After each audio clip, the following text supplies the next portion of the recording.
직업방송과 연합뉴스TV가 함께 만드는 취업 전문 뉴스 투데이 고용플러스입니다. 고용노동부가 파리바게트 제빵사에 대해 불법 파견이라고 판정하면서 그 파장이 일파만파 번지고 있습니다. 파리바게트 가맹점에 제빵사를 공급한 협력업체들은 법적 대응을 불사하겠다고 밝혔고, 야당은 파리바게트 관계자의 국정감사 소환을 추진하고 있습니다. 정선미 기자입니다. 고용부가 가맹점 제빵사에 대해 불법 파견 결정을 내리자 파리바게트 협력업체들은 강하게 반발했습니다. 협력업체 대표들은 기자회견을 열고 고용부와 정치권에서 제기한 폭리 의혹은 사실 무근이라며 법적 대응을 예고했습니다. 이들은 제빵사 1인당 가맹점에게 받는 도급료와 본사에게 받는 분담금은 총 400여만 원이라며 이 중 제빵사 급여와 4대 보험료, 휴일지원 제빵사 비용 등을 제외하면 협력업체가 챙기는 도급 수수료는 2% 미만이라고 주장했습니다. 2%도 채 되지 않는 금액이다.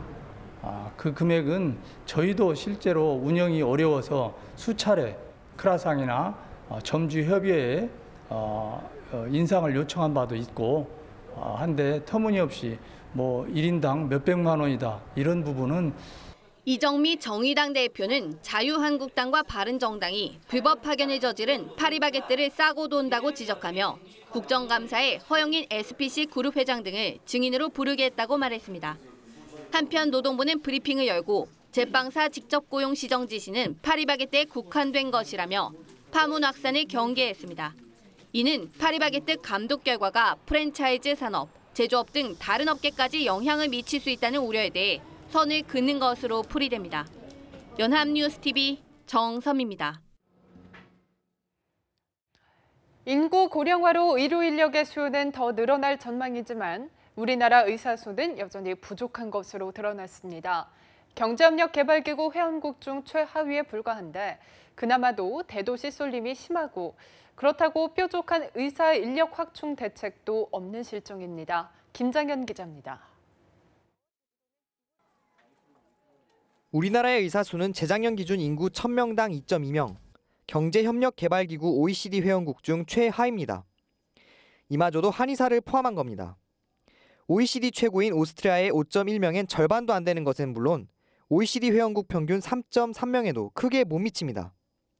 사정이 이렇다 보니 2020년에는 의사가 1,800여 명, 2030년에는 7,600명이 모자랄 것이란 게 국책연구기관의 추산입니다.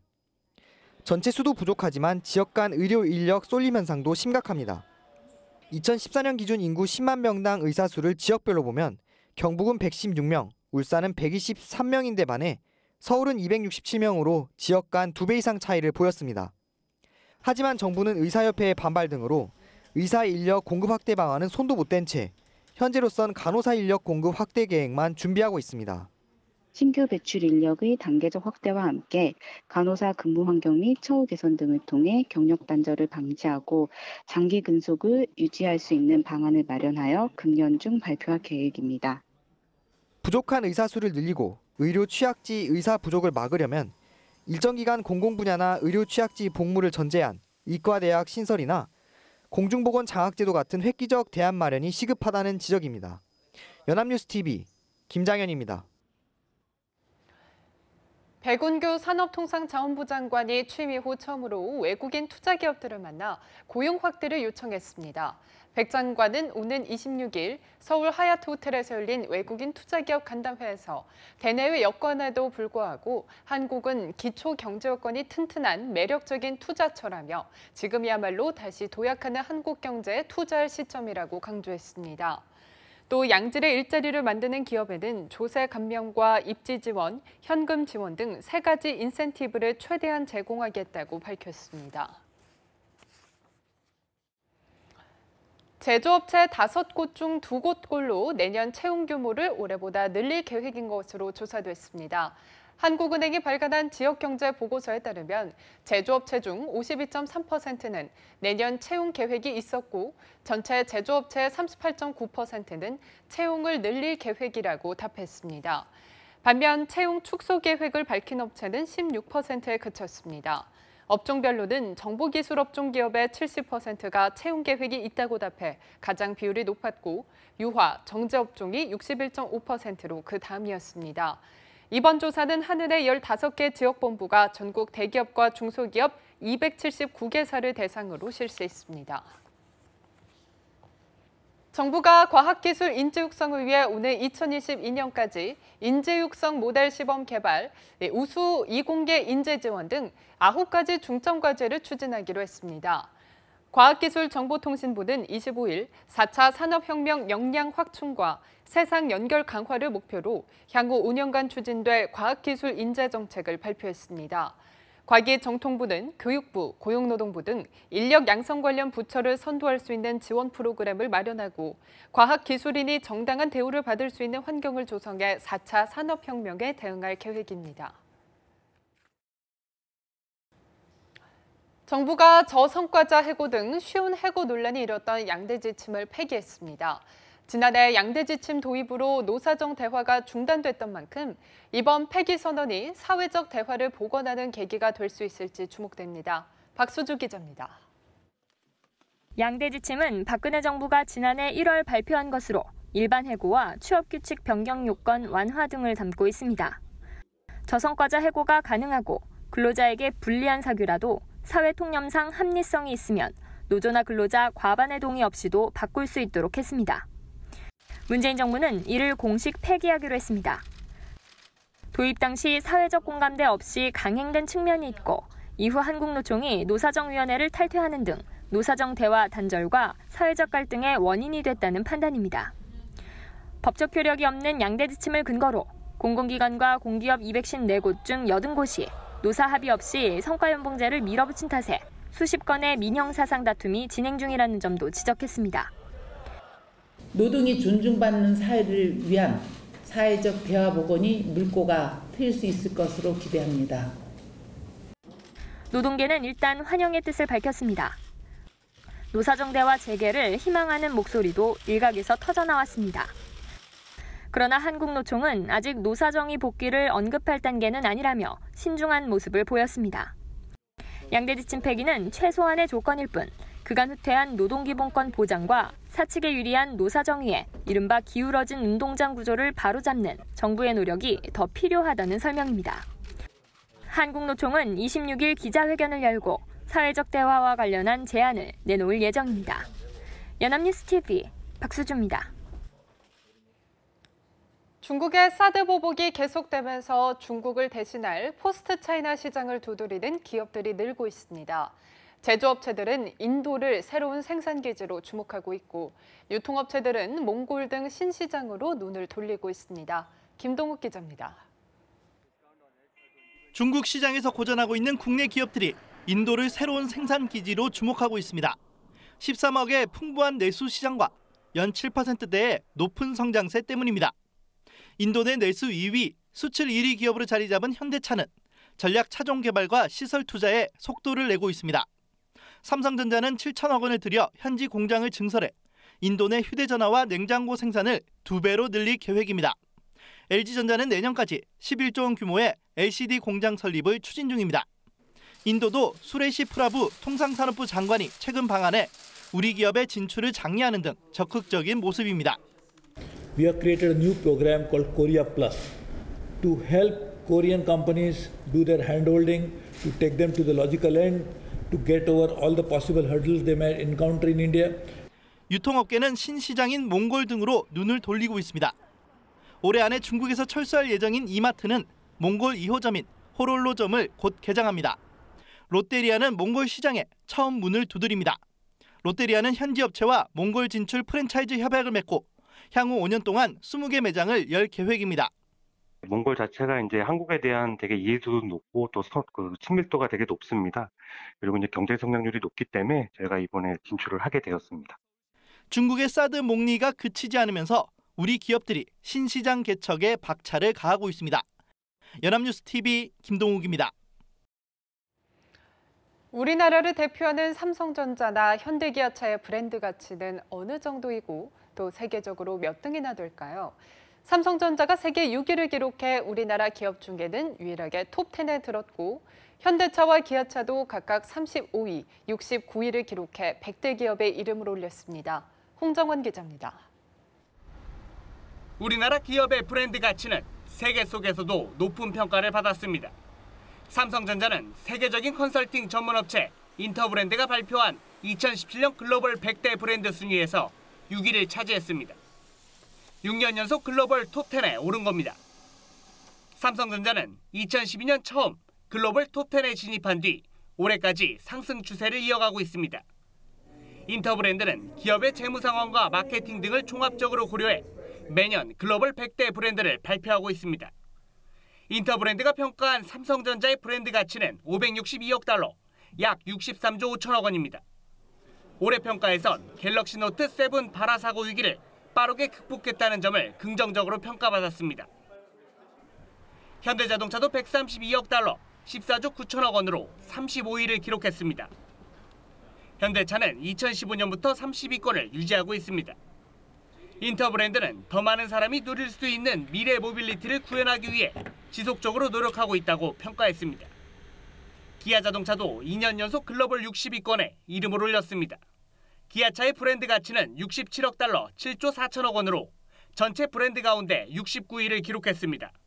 한편 브랜드 가치가 1,841억 달러로 평가된 애플과 1,417억 달러 구글이 5년째 1, 2위에 이름을 올렸습니다. 연합뉴스TV 홍정원입니다.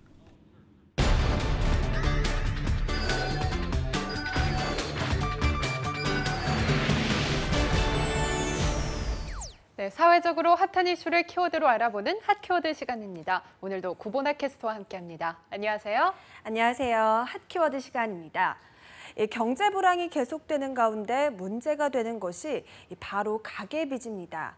그런데 올해 8월 기준으로 우리나라의 가계부채가 총 1,406조 원에 달하면서 이 가계 경제는 물론 국가 경제에도 경고등이 켜졌다는 이야기가 돌고 있습니다.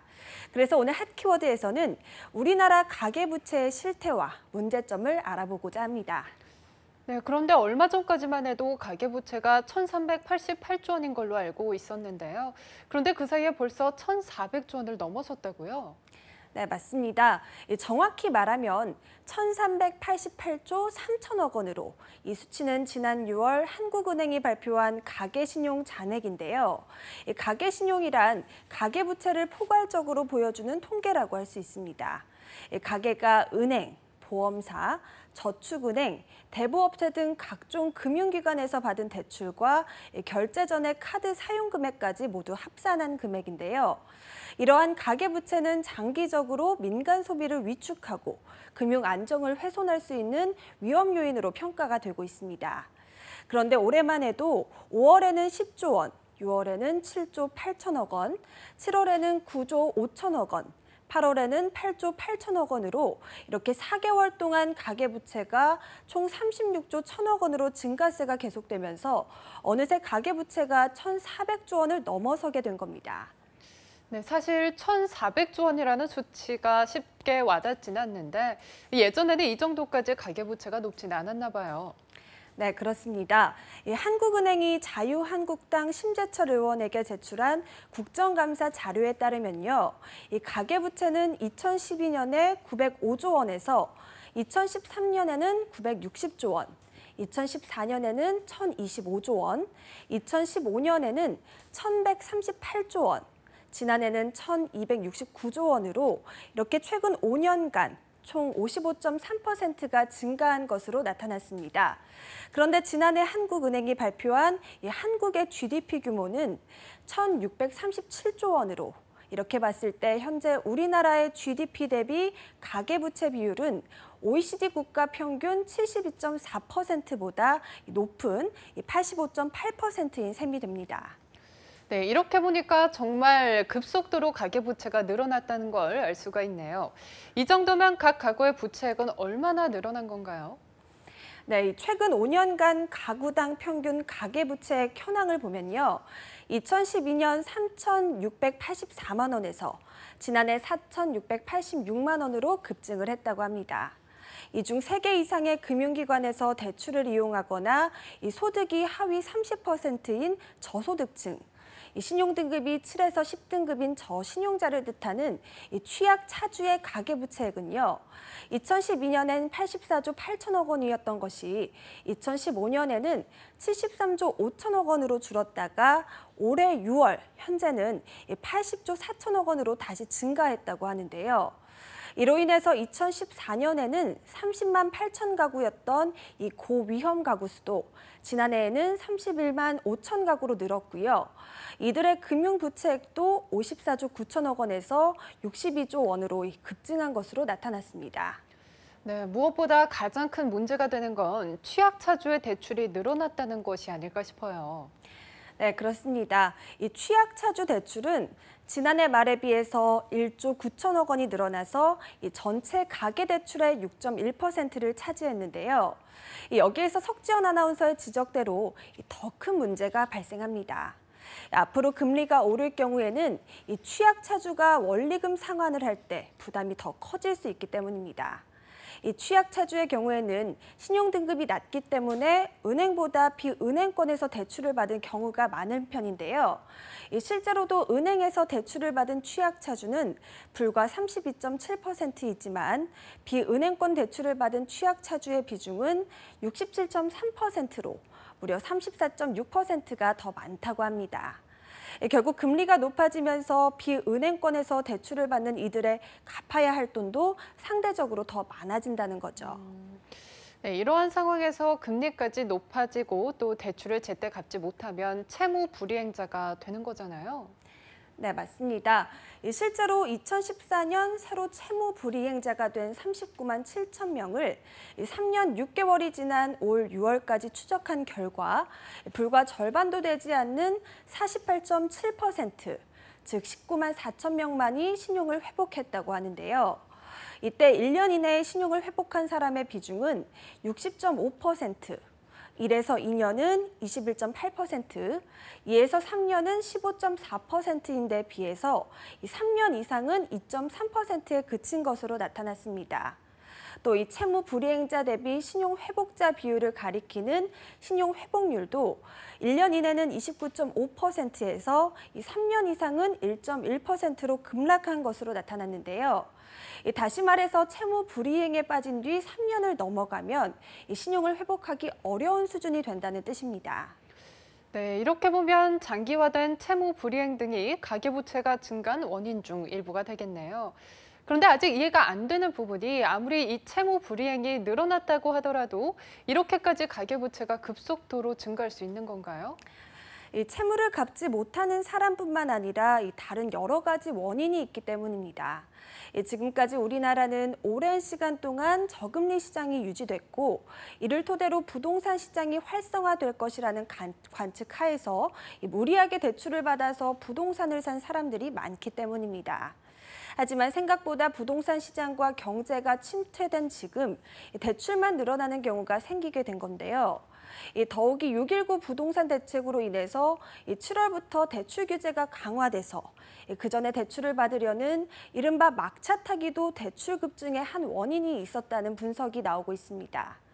뿐만 아니라 다른 원인도 있습니다. 다른 원인이요? 어떤 것들이 있나요? 네, 바로 대출을 권장하고 남용하는 사회 풍조입니다. 이 집을 살 때 대출을 받는 것을 이른바 착한 대출이라고 생각하면서 무리하게 대출을 받거나 차나 사치품을 살 때도 투자라는 논리로 대출을 받는 현상이 늘고 있는 건데요. 실제로 예금은행에서 주택담보대출을 제외한 신용대출 등 기타 대출 증가액은 5조 7천억 원으로 2006년 이후 사상 최대를 기록했다고 합니다. 그만큼 집을 사기 위한 대출 외에도 다른 명목으로 대출을 받는 경우가 늘어났다는 거죠. 또한 자영업자가 늘면서 창업을 위한 대출도 증가했지만 경제 불안과 함께 빚을 제대로 갚지 못하는 원인도 가계부채가 증가한 주요 원인 중 하나로 분석이 되고 있습니다. 네, 여러 가지 원인으로 인해서 대출 악순환의 고리를 끊지 못했다는 것이 현 상황의 가장 큰 문제로 작용할 것 같네요. 네, 그렇습니다. 이 문제는 장기적으로 이렇게 가계부채가 늘어나기만 할 경우에는 이 미국 기준금리가 인상이 되면서 국내 금리도 함께 높아질 수 있는 현 상황에서 이 한국판 서브프라임 위기가 나올지도 모른다는 겁니다. 이뿐만 아니라 국가 신용도까지 낮아지면서 이 경제에도 여러 제약이 따를 수 있다는 건데요. 이를 위해서 정부는 10월 중에 가계부채 종합대책을 발표하겠다고 한 상황이지만 얼마나 뚜렷한 대책이 나올지는 아직까지 미지수인 상황입니다. 네, 오랫동안 쌓였던 가계부채 뇌관을 한순간에 정리한다는 것 자체가 어려운 일이겠죠. 하지만 가능한 한 실효성 있는 대책이 나와서 가계경제에도 청신호가 켜지길 희망하겠습니다. 지금까지 핫키워드 고보나 캐스터와 함께했습니다. 고맙습니다. 고맙습니다. 투데이 고흥 플러스 오늘 준비한 소식은 여기까지입니다. 함께해 주신 여러분 고맙습니다.